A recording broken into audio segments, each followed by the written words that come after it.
Lesson 1.8, Concept 2, Finding Unit Rates. All right, when you are trying to find a unit rate, you want to first set up your proportion.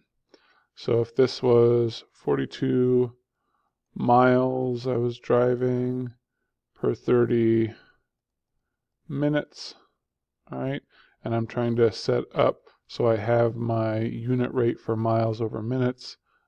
I want to know how many miles I drive every 1 minute. Okay. All you really need to do is divide your numerator by your denominator. Okay. It's pretty easy to see. If we did this as a full proportion, we would cross multiply, or because we have our variable as a numerator, we would just multiply by whatever is the denominator. That's just minute. It's just a 1, so that this is going to stay the same. So all we need to do is calculate